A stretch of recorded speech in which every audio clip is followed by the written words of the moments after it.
Namanya orang kalau Golkar kan katanya dapat jatah 6 atau 8 lah, kita nggak tahu kan. Nah, tapi kalau undang-undang segitu banyak kalau undang-undang Kementerian Negara bisa diubah sesuai dengan kebutuhan presiden dan atas jasa Golkar bisa lebih dari 10 ya. Undang-undang kementerian itu memang sudah harus diupdate karena 16 tahun loh umurnya itu.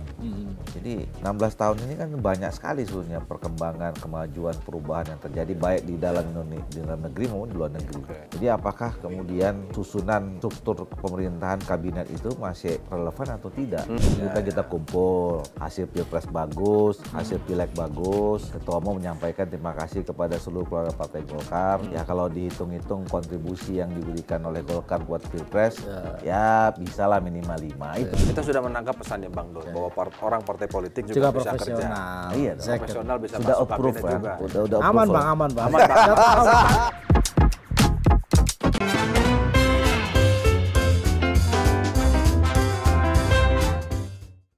Ketemu lagi di Lanturan, ngelanturnya pasti mudah-mudahan relevan. Lanturan ya. Lanturan. Hari Lanturnya pasti. Mudah-mudahan relevan. Jadi kalau ada gugatan-gugatan, mudah-mudahan. Iya. Sore Bang Doli. Sore. Bang Sehat ya? Doli. Alhamdulillah sehat. Istimewa ini kita Istimewa. kedatangan wakil Ketua Ketua Umum Golkar.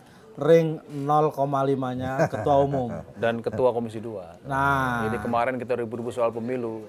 Ini Selesai. perumus dasarnya. Bang Ahmad Doli Kurnia. Bang, jadi apa nih? kita mau Menteri apa nih? langsung aja menteri apa katanya. Iya. Ya, namanya orang Kalau Golkar kan katanya dapat jatah 6 Iya. atau 8 lah, kita nggak tahu kan. Nah, Tapi kalau undang-undang segitu banyak kalau Bang undang-undang Kementerian Negara bisa diubah sesuai dengan kebutuhan presiden dan atas jasa Golkar bisa lebih dari 10. 11 ya. Lah, ini kan kalau mau perubahan kan sekarang di periode sekarang. Golkar tinggal jual proposal mau berapa. Kalau diganti 34 jadi sesuai dengan kebutuhan presiden, begitu paling berjasa Partai Golkar di DPR, ya lebih dari 10 gitu. Karena kan kemarin sempat ramai juga bagaimana tuh Bang? Enggak lah, itu dua hal lah. Yang pertama kalau saya yang melihatnya undang-undang kementerian itu memang sudah harus diupdate. Oke. Karena 16 tahun loh umurnya itu. Jadi 16 tahun ini kan banyak sekali sebenarnya perkembangan, kemajuan, perubahan yang terjadi baik di dalam negeri maupun di luar negeri. Jadi apakah kemudian susunan struktur pemerintahan kabinet itu masih relevan atau tidak dengan kepentingan kebutuhan Indonesia 5-10 tahun yang akan datang. Artinya nomenklaturnya. Jadi menurut saya harus dikaji ulang lagi. Jadi ini bukan persoalan berapa jumlahnya ya, gitu. Makanya meskipun ujungnya ke situ ya. Walaupun memang mungkin ujungnya ke situ.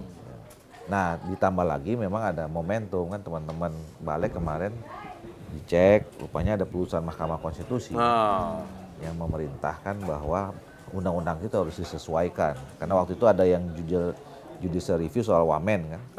Nah, putusannya MK itu dikembalikan kepada DPR. Tapi menarik ya, bisa ketemu gitu loh, pengganti 34 supaya nggak jadi angka yang eksak, diganti dengan sesuai dengan kebutuhan presiden. Ini kewenangan. Sesuai dengan kewenangan presiden. Cek kosong gitu. Ya kosong. Nah, tapi kalau ya makanya kalau saya termasuk orang yang mungkin sebagian orang konservatif. Perubahan undang-undang itu harus dilakukan oleh pembuat undang-undang. Ya, oleh DPR dan pemerintah. Supaya apa? Karena kalau memang dilakukan perubahan undang-undang berdasarkan proses yang dilakukan oleh pembuat undang-undang, itu kan harus ada kajian dulu, hasilnya naskah akademik, kemudian draft RUU-nya. Jadi dan bukan bicara tentang perubahan 1-2 pasal, tapi kan semua pasal itu berkaitan. Nah, ini kan kita sering juga nih, putusan MK tiba-tiba perintahnya final and binding rubah pasal ini. Nah, itu yang padahal satu pasal padahal tuh bisa ini gitu loh. Jadi kalaupun nanti kemudian kita kan harus ada alasannya kalau mau diserahkan ke presiden. Tapi gambaran tentang kabinet, tentang struktur pemerintahan ke depannya kan juga harus kita punya juga. Kalau menurut Bang Doli sendiri nih, atau menurut Golkar, idealnya nih Bang, berapa sebenarnya jumlah menteri kita atau nomenklatur? Kan nunggu munas dulu, tergantung kebutuhannya. Kelawar, Desember. Ada kebutuhan Golkar berapa, nanti mungkin itu kan itu begitu kan. Lah iya, makanya Saya nggak punya angka pasti gitu ya, tapi saya kira kita perlu melakukan penyesuaian terhadap struktur pemerintahan sekarang ini karena banyak isu-isu baru kan, misalnya soal politik lah di wilayah saya misalnya, ya, misalnya soal penataan otonomi daerah, kan selama ini kan terlalu luas wilayah kerja kementerian yang ngurusin itu ya, Kementerian Dalam Negeri misalnya, ya, mungkin perlu itu kan kalau nggak salah dulu sempat dibagi sama Kemendes juga kalau nggak salah ya. Nah sekarang kan ada Kemendes, tapi Kemendes kan itu urusannya pemerintah ke pemerintah desa, tapi hanya program. Sementara pembinaan kelembagaan yang masih Kementerian Dalam Negeri itu juga dispute tuh. Makanya pada saat mencari mitra kerja di Komisi 2, berebutan kan antara Komisi 2, Komisi 5.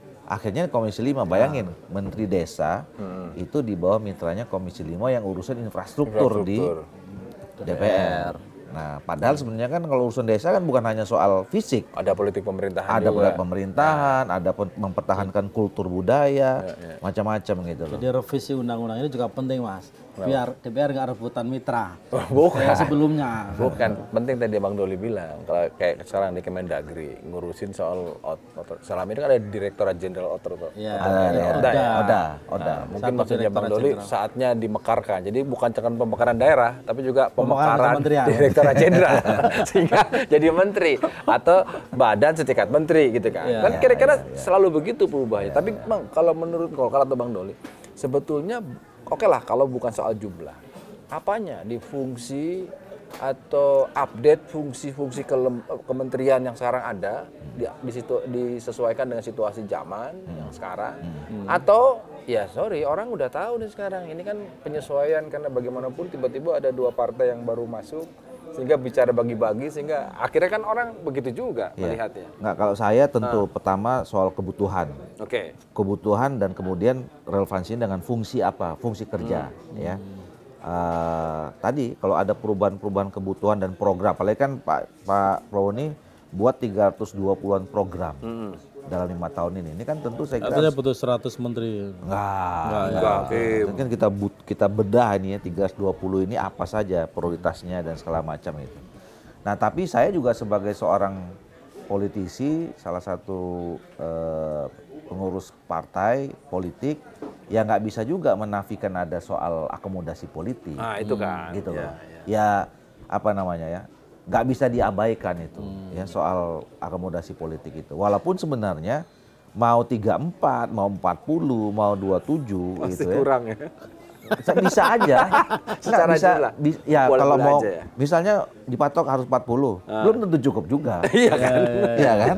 Gitu loh. Makanya udah bener dikasih cek kosong. Ya itu tadi kemenangan. Tapi tadi menurut saya enggak lah. Saya kira nggak boleh juga terlalu besar gitu ya, gemuk gitu. Ini kan juga akan berkonsekuensi dengan soal anggaran. Pembiayaan macam-macam kan. Iya betul. Termasuk ini juga Bang, isu soal reformasi birokrasi gitu kan. Apalagi komisinya Bang Doli kan. Semangat pas reformasi ini kan reformasi birokrasi salah satunya ya. Efisien dan efisiensi gitu loh. Dan itu kan salah satunya kan dengan perampingan misalnya birokrasi misalnya. Nah, dengan kebijakan misalnya katakanlah penambahan nomenklatur misalnya yang itu berimplikasi pada penambahan jumlah menteri, itu kan pasti akan berdampak tuh. Misalnya pasti dia akan ada Direktorat Jenderal di bawahnya lagi, belum nanti di daerah. Nah, itu apakah sudah dipikirkan misalnya implikasinya akan sejauh itu? Sebaliknya juga harus kita pikirkan kalau terjadi penggabungan atau penciutan kementerian. Dulu seingat saya dulu waktu misalnya Kementerian Penerangan dibubarkan, itu juga jadi masalah itu. Karena kan banyak juga pegawai yang nanti non-job, segala macam atau dipikirkan gitu loh. Yang paling baru KLHK lah ya. Nah kayak ya kan ada crowded lah pada akhirnya kan gitu. Jadi memang nanti setelah kita tetapkan butuh proses juga sebenarnya. Jadi idealnya ya mungkin bisa jadi perlu ditambah, tapi juga tidak perlu terlalu besar gitu. Nah yang kedua juga harus yang harus juga yang di-clearkan itu adalah misalnya tadi ya mau 34, mau ini soal akomodasi politik ini kan kadang-kadang menjadi menjadi masalah, menimbulkan masalah baru kan didikotomikan antara orang parpol dengan profesional gitu loh. sebenarnya kan kalau kita lihat sekarang, dulu waktu zaman Pak Jokowi di periode pertama kan waktu itu kebijakannya wah bisa nih banyaknya profesional gitu ya. Second gitu. Tapi kan lama-kelamaan masuk orang politik. Nah, kita ukur aja pertanyaannya, program-programnya Pak Jokowi ketika orang partai politik juga akhirnya banyak masuk, mengganggu nggak program itu jalan apa tidak? Kalau menurut saya kan tidak. Artinya kalau dilihat sederhana approval ratingnya, kan Pak Jokowi bagus ya. Nah artinya kan pemerintah ini berjalan dengan baik. Artinya ada supporting yang bagus. Kalau pemerintah ini jalan baik, berarti kan kabinetnya juga baik. Walaupun diisi orang partai politik. Jadi jangan pernah dibenturkan. Jangan dibenturkan, karena orang-orang partai politik juga orang yang bisa kerja juga, kira-kira gitulah. Profesional juga. Kita sudah menangkap pesannya Bang Doli. Iya. Bahwa orang partai politik juga bisa kerja. Iya, profesional bisa sudah masuk kabinet kan? juga. Udah aman approve, bang. Udah ditangkap pesannya. Kita tekankan sekali lagi. Iya, jadi bukan berarti karena partai politik Pak Prabowo ini pesan dari seorang politisi Partai Golkar. Aman. Jangan terpengaruh oleh opini publik bahwa mengisi kabinet tidak itu melulu harus berseberangan dengan profesional. Iya, karena Bang Doli pun sebagai politisi bisa profesional juga gitu Bang. Ya, kita kerja juga di DPR juga profesional. Itu masuk barang. Jadi berapa dari Golkar sejauh yang kalau Ketua Umum kan sudah bilang ya 5 minimal tuh 5 katanya. Iya, 5 itu sebelum ada revisi undang-undang kementerian. Ini jangan-jangan revisi undang-undang kementerian datangnya dari partainya Bang Doli juga nih kayaknya. Enggak lah, waktu itu kan sebenarnya 5 itu apa ya, konteksnya menyemangati teman-teman DPD Provinsi Golkar. Waktu itu kita kumpul, hasil Pilpres bagus, hasil Pileg bagus. Ketua Umum menyampaikan terima kasih kepada seluruh keluarga Partai Golkar. Ya kalau dihitung-hitung kontribusi yang diberikan oleh Golkar buat Pilpres, ya bisalah minimal 5. Itu intinya itu. Cuman tuh di-quote kan. Nah, tapi sebetulnya yang pasti berapa jumlahnya, terus kemudian di mana saja portofolionya, itu yang tahu Pak Prabowo dan Pak Erlangga. Terserah berapapun, yang penting minimal 5 gitu kan. Itu kan pesannya yang ditangkap publik kan itu. Dimanapun terserah. Mau jual jumlah itu urusan Pak Prabowo, hak prerogatif. Yang penting minimal 5. Itu kan karena disebut ketumkan minimal 5. Bang, tapi kan gini ya, Partai Golkar tuh boleh dibilang ya sepanjang 10 tahun terakhir ini paling sukses lah. Menang di 15 provinsi, kursinya banyak. Presiden yang diusung, capres yang diusung juga menang. Dan Golkar kan pernah punya sejarah itu. Ada di pemerintahan lama, zaman Pak Harto 32 tahun, ya kan. Pemilu tahun ini juga menggunakan Pak Harto sebagai AI, nggak tahu siapa yang bikin tuh kan. Gitu kan. Artinya nuansa ini ingin kembali seperti bahwa oke lah fokus ke pembangunan, dan itu kan spesialisnya Golkar. Karya sebagai partai karya kan. Tapi satu sisi hari ini dan Golkar pun ada di dalam perjalanan itu. Satu sisi ada kekhawatiran dari publik, jangan-jangan ini kembali ke zaman dulu serba nggak boleh, ada pengekangan, rezimnya kembali ke rezim-rezim otoriter. Golkar perlu meluruskan nggak bahwa nggak kembali ke sana? Oh iya, pasti enggak lah. Kita kan justru sebetulnya kita bertahan sampai sejauh ini karena kita mampu menyesuaikan, beradaptasi dengan perkembangan Indonesia yang semakin maju, termasuk perkembangan politik dan demokrasi. Ya, jadi pertama kita memang nggak pernah berada di luar pemerintahan, selalu di dalam pemerintahan, karena memang itu ya mungkin pernah sebentar lah ya waktu era Jokowi 2014 awal kan. Sebentar udah gitu masuk di tengah pemilu, tapi begitu jalan pemerintahan kan masuk lagi semua. Nah, dulu Bang Akbar kan pernah coba tuh sebentar juga, habis pemilu berada di luar, waktu itu nggak bersama PDIP kan. Begitu Munas Pak JK masuk balik lagi sebentar karena nggak enak di luar. Dingin masuk angin. Memang sejauh ini memang Golkar itu kultural politiknya mungkin karena memang terlalu lama menjadi the ruling party gitu ya. Jadi sudah sangat terbiasa di dalam pemerintahan. Dan kami kan selalu menunjukkan bahwa siapapun yang jadi presidennya dan kemudian Golkar dilibatkan dalam pemerintahan, ya kita bekerja dengan sebaik-baiknya untuk kepentingan bangsa dan negara di bawah kepemimpinan presiden siapapun gitu. Nah jadi tidak pernah ada terbersit sedikit pun kita ingin mengembalikan kembali ya bahwa Indonesia ini kan sudah maju sekali demokrasinya dan kita harus pertahankan itu. Dan sekali lagi saya katakan bahwa Golkar, alhamdulillah kemarin sekarang kita dapat suara yang dukungan cukup signifikan karena memang saya kira rakyat tahu bahwa kita ini partai yang hidup dan terus mengembang tumbuhkan demokrasi. Jadi ya jangan lagi lah kembali ke era-era kelam gitu ya. Ya semua ditangkepin gitu kan, ngomong kritik, media. Apalagi kita sekarang yang di Golkar ini juga pernah mengalami yang kayak gitu-gitu kan, pernah ditangkap, pernah di ini gitu loh. Jadi masalah Mas Sigi udah khawatir nanti kena undang-undang pasal subversif Bang. Dulu kan dikit-dikit subversif, sekarang udah nggak ada lagi kan ya. Enggak lah, udah nggak ada. Mudah-mudahan tidak kembali lagi lah. Permasalahannya kalau Golkar dulu zaman Pak Harto misalnya, kan memang Pak Harto kader Partai Golkar. Hari ini kan ada Partai Gerindra. Nah iya, ini kita bicara satu sisi Golkar punya pengalaman di pemerintahan, terus teruji lah ya kan mensukseskan pemerintahan Jokowi, ada di pemerintahan SBY zaman Pak Ical dan sebagainya. Hari ini kan begitu mau support ke Pak Prabowo gitu, Pak capres yang diusung, ada Partai Gerindra. Tadi itu kan bukan tidak mungkin, ada namanya banyak perempatan kan pasti juga.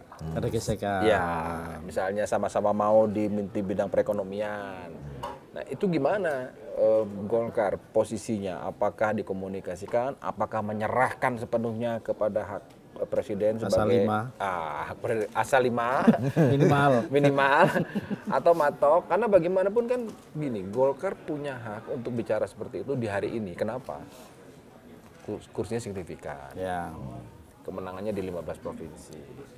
Tapi satu sisi nggak semudah itu. Partai Gerindra juga kita dengar-dengar agak agresif juga ini. Artinya ada posisi-posisi. Gimana kira-kira komunikasi politik seperti ini? Saya kira kan itu ya di dalam political game satu yang biasa saja kan. Bahwa ada satu saat memang kita bersama untuk berkompetisi dengan kelompok yang lain. Ada waktu juga kemudian kita berkompetisi juga di dalam antara kita gitu. Tapi saya kira kan satu Golkar sudah punya pengalaman lah ya membangun komunikasi seperti itu. Dan saya kira Pak Prabowo juga sudah punya pengalaman politik yang cukup panjang juga dalam menyusun kabinet dan segala macam itu ya. Dan kita juga sama-sama tahu, semua tahu bahwa Pilpres dalam era reformasi ini tidak ada satu partai politik yang tunggal dia sendiri dominan kan. Karena peraturannya tidak memungkinkan untuk itu. Kan harus ada gabungan politik, maju dan segala macam. Jadi presiden terpilih itu pasti ya harusnya mempertimbangkan soal komposisi, konfigurasi penggabungan partai politik itu ya. Ya kalau enggak nanti mungkin perjalanan pemerintahannya dalam tanda petik bisa terganggu kan. Ini gitu bahasa ya? Terganggu ini ngeri. Lo kan prosesnya di DPR nanti. Lah, apapun itu ya. Iya.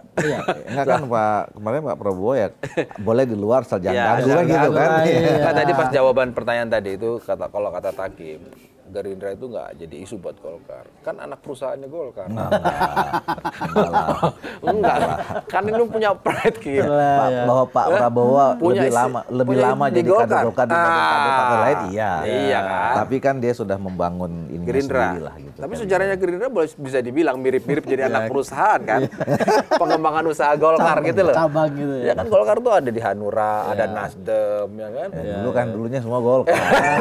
Jadi poinnya itu. Jadi enggak. Jadi tetap menempatkan Gerindra sebagai mitra koalisi. Oh iyalah, kita hormati kadernya udah ketua umumnya jadi ke presiden. Iya. Tapi gini Bang Doli, ngomong-ngomong soal kembali lagi ya soal jatah menteri. Ini kan kabarnya kan untuk kali ini kan beda ya. Kalau zaman Jokowi mungkin yang banyak punya peran katanya kan mungkin Jokowi paling bantar mungkin setelah itu mungkin PDI ya. Tapi kan katanya kalau ini banyak pintunya nih katanya kalau sekarang. Ada pintunya Jokowi, ada pintunya Prabowo, ada pintunya Gerindra, ada pintunya Gibran, bahkan katanya ada pintunya TKN. Itu makanya di Bali ketum Partai Golkar bilang minimal 5. Itu harus dimaknai, artinya terserah dia mau banyak pintu, pokoknya minimal 5. Iya, artinya kan ada ruang negosiasi yang mungkin jauh lebih effortnya jauh lebih besar. Bang, itu kebaca dari luar loh, Bang. Bahwa kemudian kemenangan itu yang tadi Bang bilang artinya sebagai political game itu biasa ketika di dalam. Tapi ini kan seiring berjalannya waktu, ini kayaknya makin rumit ini, Bang. Kalau dulu katakanlah sentralnya ada di Jokowi misalnya. Sekarang kan enggak. Presiden terpilih pun dengan Partai Gerindra belum ada Golkarnya, belum ada Jokowinya, belum ada TKN-nya.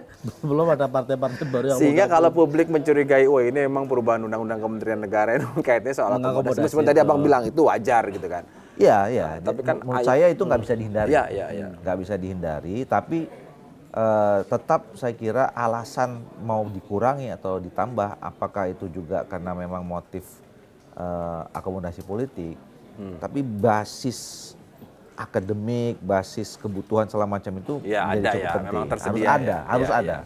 Nah, tapi soal yang tadi itu sekarang saya kira semua kembali pada nanti akhirnya ke Pak Prabowo ya. Dan saya kira semua orang harus menghormati itu karena presiden terpilihnya kan Pak Prabowo. Yang memang dalam peraturan perundangannya yang ya semua itu mengembalikan kepada presiden terpilih.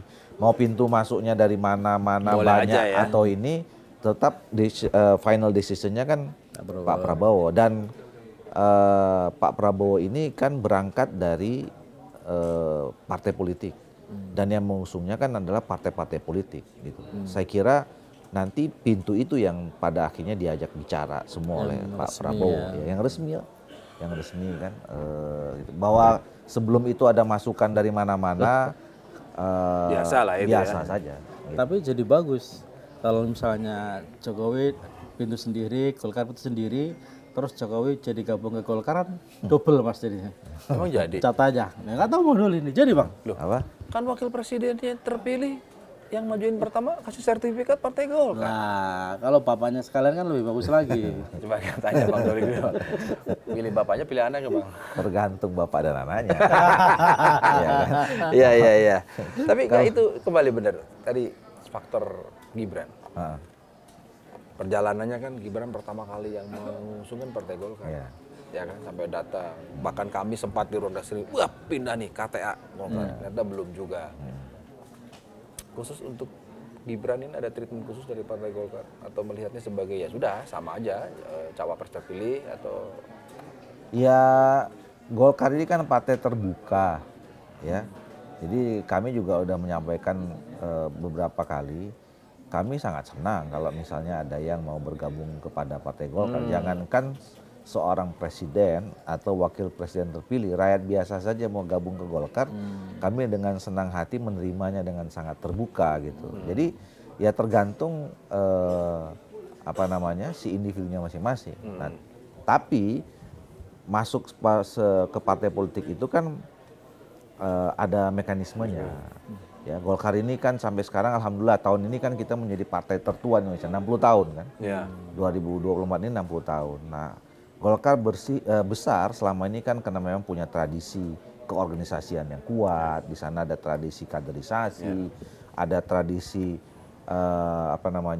mempertahankan konsensus dan berbagai aturan-aturan organisasi gitu loh. Nah, ini yang harus dipahami oleh siapa saja juga yang mau masuk Golkar. Tradisi kultur itulah yang memperkuat, memperbesar, yang menjadikan Golkar selama ini tetap seperti ini, tetap besar. Jadi ya tentu harus melalui itu semua kan kira-kira gitu. Jadi tapi kan itu kan sifatnya tidak seperti kitab suci kan. Oh iya. Bisa diubah. Pasti. Misalnya untuk kebutuhan seorang. Kata Idrus Marhab, cuman hitungan hari juga bisa itu diganti. Ada arti kan kitab suci kan. Iya makanya.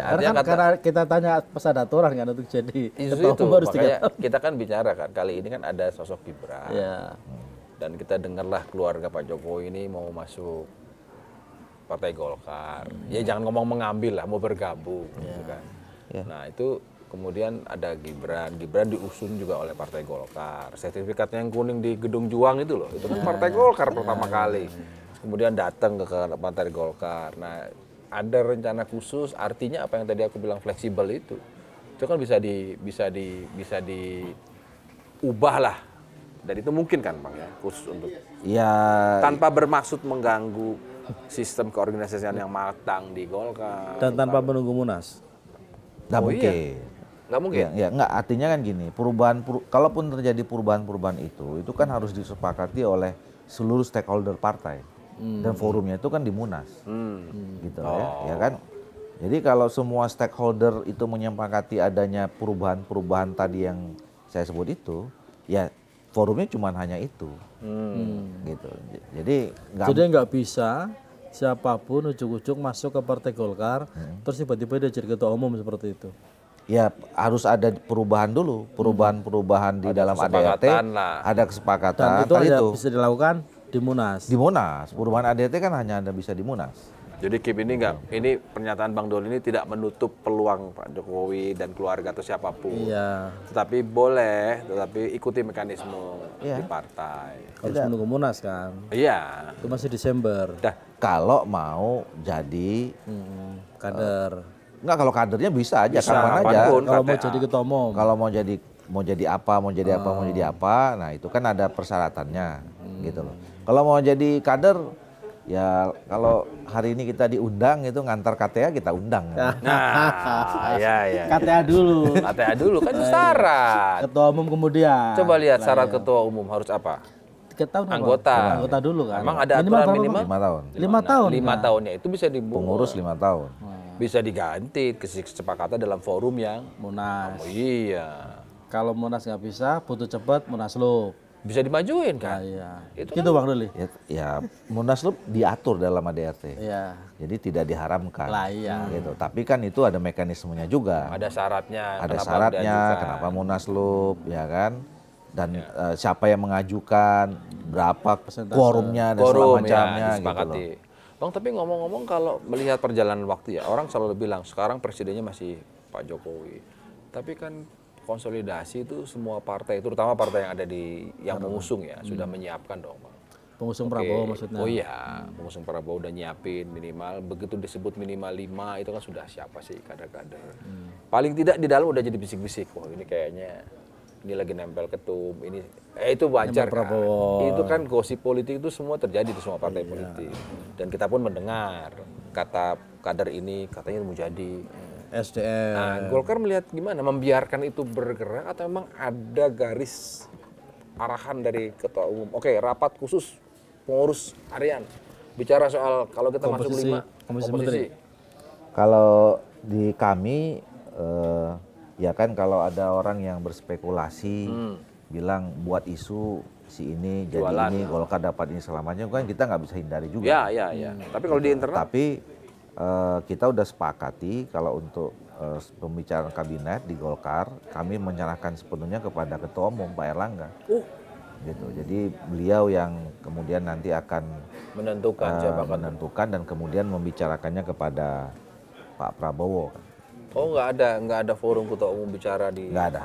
Oh ya? Ya kami udah serahkan sepenuhnya kepada Ketua Umum Pak Erlangga dan itu nanti pembicaraan langsung dengan Pak Prabowo. Nah orang-orangnya siapa salah macam ya tergantung kesepakatan mereka saja. Atau minimal ada semacam diskusi di internal, entah formal entah informal itu ya, yang kalau Golkar katakanlah dikasih minimal 5 gitu ya. Minimal 5 itu kan bisa 7, bisa 11 gitu ya. Ya pokoknya minimal 5. Paling kecil 5. Itu kira-kira apa saja gitu yang harus dalam tanda kutip gitu ya kita ambil misalnya di internal. Ada nggak pembicaraan seperti itu di internal Golkar? Misalnya kayak sekarang karena ketua umum Partai Golkar di perekonomian, dari mulai perdagangan, udahlah biar kami lanjutkan. Kan ini isu besarnya kan keberlanjutan. Ya, sampai sekarang belum ada pembicaraan itu. Ya, nggak tahu nanti kalau kemudian misalnya Pak Erlangga mengundang kita gitu ya untuk apakah itu formal atau informal ya kita nggak tahu kan ini juga waktunya kan masih lama nih kan. Kan nanti Oktober kan setelah ini kan masih bentar lagi Bang, 4-5 bulan lagi. Jadi tadi gara-gara kita ngobrol karena ada sejarahnya Pak Prabowo ya tadi bilang kan Pak Prabowo lebih lama jadi kader Partai Golkar ketimbang partai lain. Termasuk Gerindra. Ya kan, artinya kita ngomong ya Gerindra yang paling prestasi. Ya. Jaraknya Prabowo ke Gerindra dengan Prabowo ke Golkar itu lebih dekat mana gitu. Kira-kira dijawab tadi penjelasannya. Tapi kan ternyata di internalnya Partai Golkar menurut Bang Doli adalah ya itu ketua umum. Jadi kita nggak bisa dapat apa nih, misalnya ketua umum mengatakan oke minimal kriteria atau siapa ya pengurus teras yang Minimal posisi-posisi kementerian nomenklatur apalah yang harus diambil. Yuk. Kemenkoperek ya misalnya, kalau sekarang kan di SDM. Golkar kan di ekonomi kan, perdagangan. Perdagangan pan dong. Oh, siapa? Pan, Perindustrian, Zulkifli Hasan. perindustrian. Menpora. Menpora. Cuma 3. Pak Luhut. Pak Luhut sebagai Menko. Dua Bahlil nggak Menko. dihitung. Siapa? Bahlil nggak dihitung, Bahlil. Bahlil nggak dihitung, Bang. Ya Bahlil boleh kalau dia menyatakan Golkar, alhamdulillah berarti banyak kan. Tapi dia Bang? masih kata ya kan? Apa? Bahlil itu punya masih KTA? kata ya nggak sih?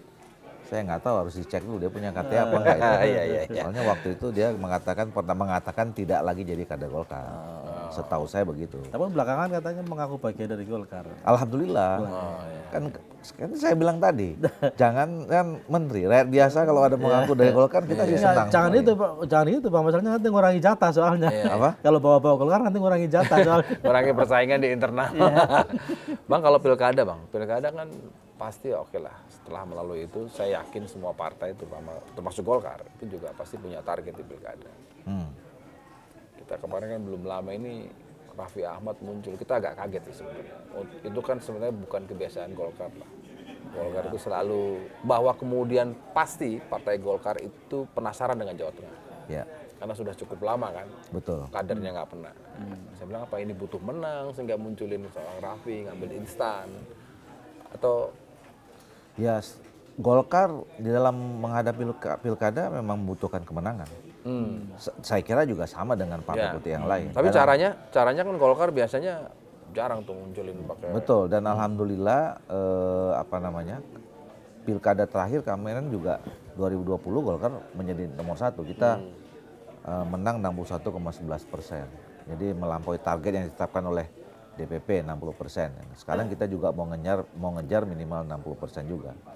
Nggak, konteksnya kalau Mas Yogi mungkin yang aku tangkap ya, Golkar ini kan partai kader nih. Iya, Bang Doli, makanya. Jarang Golkar itu bukan partai yang mengandalkan popularitas, selebritas misalnya. Seperti partai lain lah atau partai sebelah gitu. Betul. Nah, kenapa misalnya dalam konteks Jateng tiba-tiba munculkan Raffi Ahmad gitu loh. Ya enggak, sebetulnya gini. Kita tentu memprioritaskan kader Partai Golkar. Dan alhamdulillah saya udah kerja 1,5 tahun, kami udah kerja 1,5 tahun ya. Udah terkumpul 1.203 nama sebetulnya di seluruh Indonesia. Nah di Jawa Tengah itu kan kita juga punya nama Diko. Nah tadinya kan Diko ini, kan munculnya Raffi ini kan bersama Diko sebetulnya. Ya kan? Fotonya beredar, Fotonya beredar dan segala macam gitu. Nah jadi kami menganggap semuanya ini masih dalam proses, masih dinamis gitu. Nah, bahwa Raffi kemudian kemarin muncul dan kemudian menggelitik kita untuk juga, karena gini, kami nanti at the end basisnya survei. Oke. Ya, sekarang sedang berlangsung, mungkin ada 2 kali survei lagi nanti. Ya, kita lihat. Nah, kalau kriteria menang itu kan begini. Yang paling ideal menang itu adalah kalau kita punya kader asli pimpinan partai lagi, calon kepala daerah menang. Itu yang paling, itu kemenangan paling sempurna. Gitu. Ideal lah ya. Ya. Yang kedua adalah ada yang memang dia bukan kader partai, ya. Tapi di daerah itu kita sulit cari tokoh. Gitu. Tapi kemudian yang non partai ini mau jadi partai Golkar. Menjadi bagian. Menjadi kemudian ya diminta jadi kader Golkar, dikasih kartu anggota gitu ya. Dan kemudian kita cek elektabilitasnya bagus, kesiapannya juga oke gitu. Menang, itu juga buat kami kemenangan. Nah, yang ketiga adalah kalau cuman kader kita sampai bisanya jadi wakil aja. Gitu, ya kan? Ini yang kita sebut kemenangan. Nah, ya level berikutnya yang lebih rendah adalah ikut menang. Ya, ikut menang itu kita nggak punya. Ikut usung aja. Pokoknya gitu. ikut aja. Itu selemah-lemahnya iman lah kata Gus ya. Ya, Kira-kira gitu. Iya betul, karena kan itu tadi Partai Golkar kalau memang betul nama Raffi Ahmad, betul karena kita dasarnya kan apa yang keluar yang disampaikan oleh ketum Partai Golkar kan bahwa ia masuk dalam radar. Kalau itu nama itu betul diusung dan model-model seperti itu, ya secara popularitas dan elektabilitas harusnya di atas Ya, walaupun sebetulnya popularitas di dalam konteks sosial, apalagi di dunia selebriti, belum tentu bisa linear dengan politik loh. Oke. Pengalaman kita selama ini begitu, ya kan? Saya nggak usah sebutlah tokoh-tokoh dari latar belakang mana saja di luar politik dia sangat populer, tapi begitu masuk politik belum tentu gitu. Karena memang harus ya teman-teman itu, bapak-bapak ibu itu harus mentransformasi dirinya sebagai politisi, sebagai tokoh publik dan macam-macam yang selama ini kan berbeda dengan itu ya. Jadi makanya kita sekarang kan ngecek aja nih, cek ombak dulu aja, tes ombak. Ya memang kita punya hubungan baik, kedekatan dengan Raffi, terutama dengan Diko. Tadinya kalau di sana kan beredarnya Diko nomor 1-nya, Raffi nomor 2-nya. Kalau sekarang yang beredar di Jawa Tengah gitu. Nah kita lihat aja. Dan belum, kita nggak tahu nih Raffinya serius apa tidak kan, gitu. Kalau Golkar pasti serius. Serius, Serius, karena mau menang. Karena mau menang. Ya. Salah satunya pintu itu. Dan banyak kisah sukses. Yang tokoh. Tapi emang Jateng ini kayaknya battle betul. Oh ini betul ini. Dan buat karena Partai katanya Golkar ada ini penasaran. mantan Kapolda yang mau maju juga. Oh iya, Pak Lutfi. Pak Lutfi Oh. Golkar kemungkinan masuk besar mau dalam radar? maju. Iya, kita juga masukkan Pak Lutfi untuk menjadi nama yang kita survei juga. Oh, Jawa Timur sudah ke Bukhofifah. Bukhofifah. Jawa Tengah kemungkinan masih belum. Masih ada Jadi dua. nah, Emil gimana nih Bang? Mau maju di Jabar atau di Jakarta nih? Kalau tanya Golkar, kami mengendorse Ridwan Kamil di Jawa Barat. Jawa Barat. Jawa Barat, karena kalau dari segi normatifnya kan Emil ini masih dibutuhkan oleh masyarakat Jawa Barat lah, ya masih ada program-program yang masih belum tuntas dan masyarakat Jawa Barat melihat 5 tahun ini luar biasa memimpin Jawa Barat gitu. Secara politik ya buat Golkar lebih menguntungkan dukung Emil di Jawa Barat dibandingkan dengan di DKI yang belum jelas antah berantah siapa lawannya, siapa hadapannya. Tapi gitu. katanya kalau lawannya Anies Baswedan mau ditaruh di Jakarta Pak. Kalau kami Golkar belum. Nah tapi kan kami juga menghargai ya bahwa nanti kan menghadapi pilkada ini harus komunikasi juga dengan teman-teman partai lain khususnya Kim. Ya Kan? Nah, Koalisi Indonesia Maju ini kan juga sudah ada kesepahaman di antara kita lah untuk menghadapi pilkada ini. Bareng juga. Ngomong-ngomong dulu pertamanya. Oh, berarti ini termasuk bagian dari hasil pembicaraan tuh yang di Sumatera Utara. Loh iya dong. Iya kan? Ini benar konfirmasi. Jadi oke, jadi Bobi itu jadi partai Gerindra atas sepengetahuan Partai Golkar. Ini bagian dari diskusi Kim ya dong. Cepat bener. Loh, iya kan? Ya, nah, masuk ke sana. Nah, kemudian ejeknya tetap Partai Golkar. Sehingga Gerindra jalan bareng kira-kira lah gitu kan. Cuma kalau dua dari Golkar kan ya kurang. Tapi nggak menutup ruang untuk koalisi dengan partai non Kim kan? Enggak, sangat kalau di pilkada terbuka. sangat Karena kan pilkada ini nggak bisa, belum tentu bisa linear kan, peta di nasional sampai ke daerah. Artinya di Kim itu nanti bisa jadi keputusnya sepakat untuk sepakat mengusung bersama. Bisa jadi sepakat untuk tidak sepakat. Gitu, bisa jadi tapi begitu. khusus kasus di Sumatera Utara Sepakat itu untuk sepakat untuk berbagi. Jadi keluar ini akan apa? Ya karena udah resmi kan, udah diberitakan kan, Bobi partai sebelumnya kan antara siapa Golkar. kita pikir wah kok dua-duanya Golkar, kayaknya ini nggak betul masuk Gerindra dan Bang Doli tadi mengatakan Digerinderakan dulu. terutama Kim ada pembicaraan Ya kan tadi sama kan, Gerindra kan ya katanya anak perusahaan. Golkar. Jadi kata Golkar nggak apa-apa deh kalau saya ke Gerindra. Bukan dari gua itu ya. Iya. Lo nggak dia bersecara sejarah. Apalagi faktanya betul kalau ditanya Pak Prabowo jadi kader Partai Golkar itu lebih lama daripada kader Partai Gerindra. Itu fakta kan. Fakta. Apalagi kader PD Perjuangan belum pernah. Bang kalau Sumatera Utara Bang, Sumatera Utara kan siapa gubernur, siapa wakil gubernur Bang? Calon.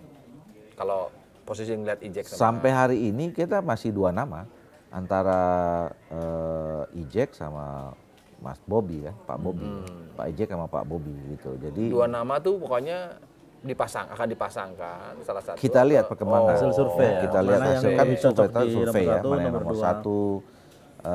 1. Ya tidak tahu mana. Sekarang kan Pak Bobi udah di Gerindra kan. Ya. Nah, kita lihat nanti apakah ya makanya itu nanti perlunya ada pembicaraan di tingkat Kim kan. Gitu. Nanti sebagaimana. Karena soalnya Golkar sana bisa ngusung sendiri. Gitu kan kita pemenang di kode sana. nih Mas Bobi. Golkar bisa ngusung sendiri. Artinya ya siap-siap jadi wakil aja lah gitu loh. Cluenya ini kita harus nangkep cluenya kan. Ya. Nah, satu, yang kedua, tadi kita ini aja merespon yang disampaikan Bang Doli tadi. Kalau susunan kabinet kita menyerahkan kepada ketua partai masing-masing dan ujungnya kepada presiden. Boleh dari mana? Presiden terpilih lah ya. Iya, presiden terpilih. Presiden terpilih. Dan presiden yang akan selesai. Iya. Tapi khusus untuk pilkada ini kan nggak ada Bang. Siapa yang menentukan? Tadi itu cluenya. Siapa partai yang bisa mengusung sendiri harusnya jadi penentu. Ya, begitu ya, kan kira-kira ya, Saya gini, kalau pilkada itu kan satu yang pertama kali yang paling penting variabelnya adalah ketokohannya, ya kan. Jadi kalaupun misalnya ketokohan ini yang paling penting, ya kalau nggak ada tokoh, tidak ada figur yang mencalonkan, ya sebesar apapun perolehan partai kita di situ susah. Oke. Gitu. Nah yang kedua baru instrumen pendukung politik kan. Partai politik pengusung dan termasuk mesin politiknya gitu. Yang ketiga lain-lain. Oh iya lain-lain tuh ya. Ya logistik dan lain-lain. Doa. Tapi kan Bang Doli dapilnya Sumatera Utara. Nah, kita tanya ini sebagai wakil rakyat dari Sumatera Utara. Ini ada Bobi, ini ada Ijek. Siapa yang lebih pantas jadi calon gubernur? Dua-duanya pantas, makanya kita harus salah satu. Enggak nanti kan kalau kami kan partai politik nggak pantas, tapi kan yang milih nanti kan rakyat. Makanya kita cek di survei mana yang memang dikehendaki oleh rakyat di Sumatera Utara. Oke. Ya itu Kim, dua-duanya pantas. Hanya saja Partai Golkar bisa ngusung sendiri di Sumatera Utara. Itu kan jadi konsideran, jadi satu kesatuan. Ingat ya Mas Bobi ya. Ya biar tahu juga. Papanya nonton, anaknya pasti nonton. Iya makanya biar pas lah bahwa udah tahu. Nah, ngomong menteri nih, apa balik lagi. Menteri terus lu kayak ada bocoran apa menteri gitu. Karena senang. Tadi sempat nyinggung soal pemekaran kementerian. Dari Direktorat Jenderal Otonomi Daerah. Ya, otonomi daerah. Jangan-jangan akan ada nanti Kementerian Otonomi Daerah. Bisa jadi kalau Bang tadi. Doli ini udah ditawarin sepertinya Bang. Kalau ada itu kayak cocok nih kayaknya di Ketua Komisi 2. Komisi 2. Nah, kan jangan yang belum ada dibahas. Tapi karena gini Bang jawabannya. Kalau belum ada kita adakan. Kalau toh pun iya dan itu memang sudah diputuskan oleh Presiden. Saya sebagai orang yang lama di Komisi 2, ya, rasanya cukup menguasai itu. Kira-kira gitu Pak. Dan meskipun saya politisi, saya profesional loh ya. Bisa kerja. Nggak, kalau menteri ya dibilang, karena gini, Bang Doli bilang semua tuh bilang kan masih lama. Tapi hari ini semua udah bekerja loh Pak. Udah mulai mau pertemuan di mana-mana. Nitip yang katanya lewat anaknya Presiden terpilih, ada yang bilang lewat jalur, itu betul gitu. Lewat jalur bahkan di mantan menteri yang sekarang masih jadi menteri juga bingung nih, banyak yang jadi sebetulnya sudah bekerja. Tapi kalau menurutku sih Bang Doli kalau bener ya misalnya Golkar dapat jatah minimal 5 gitu ya. Kalau minimal berarti bisa 7 bisa 9. Ya harusnya Bang Doli dapat dong itu. Masa dari 9 nggak dapat sebagai wakil ketua umum? Kim jangan ngadu domba di dalam nanti. Loh, enggak. Ini persaingan ketat loh Kim di internal Golkar. Gara-gara ini nanti dipikirnya ketua umum, ketua komisi 2 gitu kan. Lu mesti declare Kim. Ini berangkat dari lu sendiri bukan dari. Dipikir nanti Bang Doli dimusuhin dua ini main-main ini katanya lewat podcast ini lagi. Enggak, itu kan tadi pertama kalau dalam internal Golkar ini kita serahkan sepenuhnya kepada Pak Erlangga. Yang kedua juga kan enggak Pak Presiden. Jadi nggak apa-apa menurut saya sih, orang mau kasakusuk, hobi apa, tapi salah macam Kim, kan. Pertanyaannya, mana yang mau dipilih Mas? Kim. Karena sebentar lagi Munas. Kim, sudah 3 kali Bang Doli menjawab, serahkan kepada ketua umum.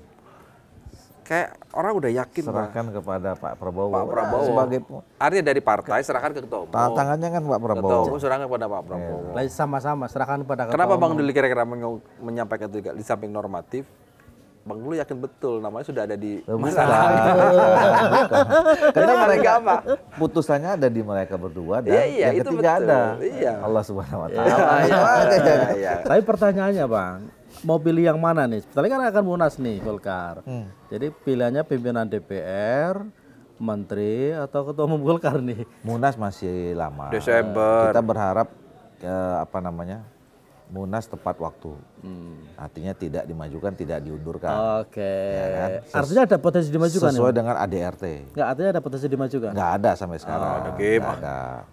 Nggak ada. Nanti urusan Munas nanti. Ya. Berarti yang udah kelihatan dulu, yang Oktober dilantik. Ya ini Lah, udah. iya. Makanya kan biarin aja orang kasakusuk. Itu loh, itu mesti dibaca Kim. Yang penting- Boleh-boleh aja. Udah di Itu kalau orang udah dapat konfirmasi itu tenang gitu. Bukan. Jangan gitu. Enggak, jangan gitu. Jadi gimana? Cak Kim ini. Oh, enggak.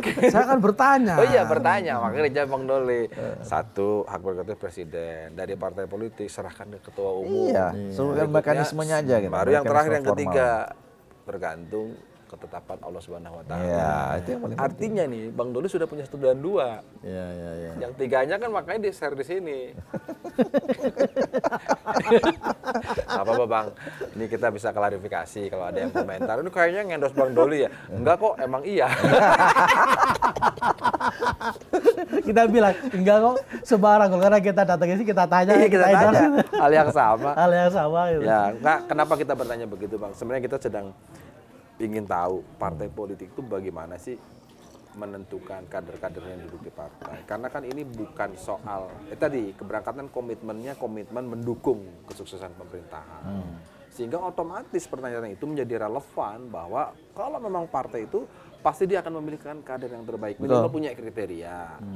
Dan nggak mungkin itu, karena gini, begitu bahasa diserahkan kepada ketua umum, kesannya kayak, oh kok nggak ada ruang untuk Diskus.